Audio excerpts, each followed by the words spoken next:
बताइए।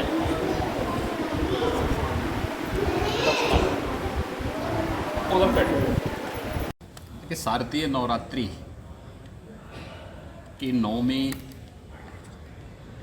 की प्रशस्त तिथि में अभी 9 दुर्गा स्वरूप 9 कुमारी कन्याओं का पूजन का कार्यक्रम यहाँ पे संपन्न हुआ है। भारत की सनातन धर्म की परंपरा में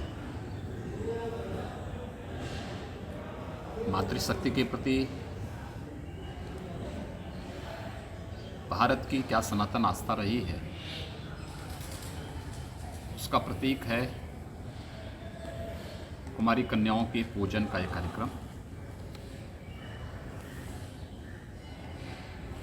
इस पूजन के तत्काल बाद विजयादशमी की शुभ तिथि प्रशस्त हो रही है और इस अवसर पर हम लोग अब विजयादशमी के कार्यक्रम में प्रवेश कर रहे हैं। मैं सबसे पहले पूरे प्रदेशवासियों को शारदीय नवरात्रि की हृदय से बधाई देता हूँ।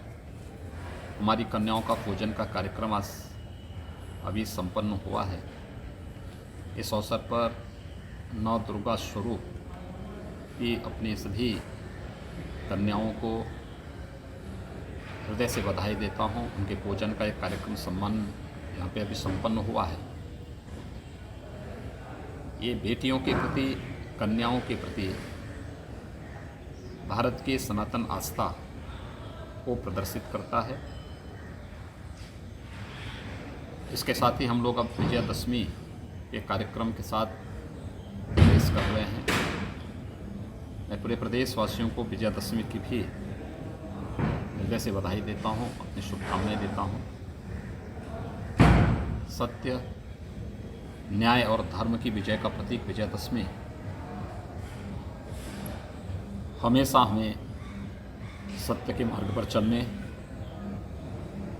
न्याय के मार्ग का अनुसरण करने और धर्म के पथ पर चलने वाले की सदैव विजय होती है, इस बात की प्रेरणा देता है।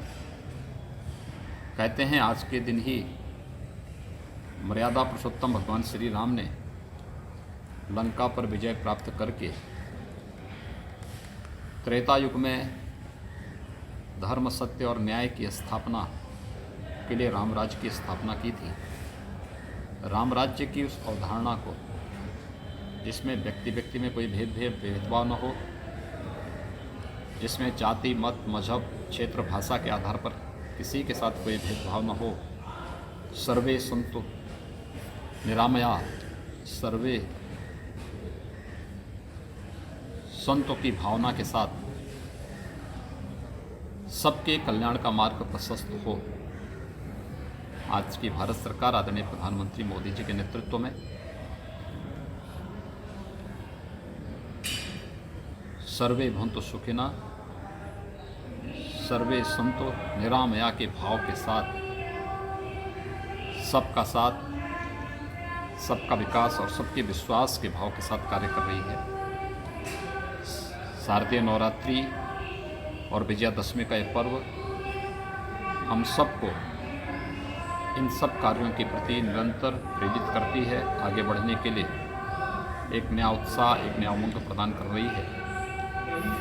मैं इस अवसर पर सभी प्रदेशवासियों को हृदय से बधाई देता हूँ, अपनी शुभकामनाएं देता हूँ और सबसे यही अपील करता हूँ कि पर्व और त्यौहार उत्साह और उमंग का एक अवसर होता है, लेकिन जोश में होश खोने की आवश्यकता नहीं। हमें कोविड-19 के जो गाइडलाइन और प्रोटोकॉल है उसका पालन करना होगा। 2 गज की दूरी और मास्क जरूरी, इसका पालन करते हुए ये कोरोना के खिलाफ देश की लड़ाई आदरणीय प्रधानमंत्री मोदी जी के नेतृत्व में बहुत मजबूती के साथ आगे बढ़ी है। बीमारी काफ़ी हद तक कंट्रोल हुई है, नियंत्रित हुई है और मामले काफ़ी कम हुए हैं। लेकिन यह वह समय है जब हमें सावधानी बहुत रखनी पड़ेगी और उस सावधानी की दिशा से हम कोविड-19 के प्रोटोकॉल और उसके गाइडलाइन का पूरा पालन करते हुए विजयादशमी के आयोजन को उल्लास के साथ, उमंग के साथ, जोश और होश के साथ मनाएंगे। इस विश्वास के साथ मैं शारदीय नवरात्रि और विजयादशमी की मंगलमय शुभकामनाएं पूरे प्रदेशवासियों को देता हूं।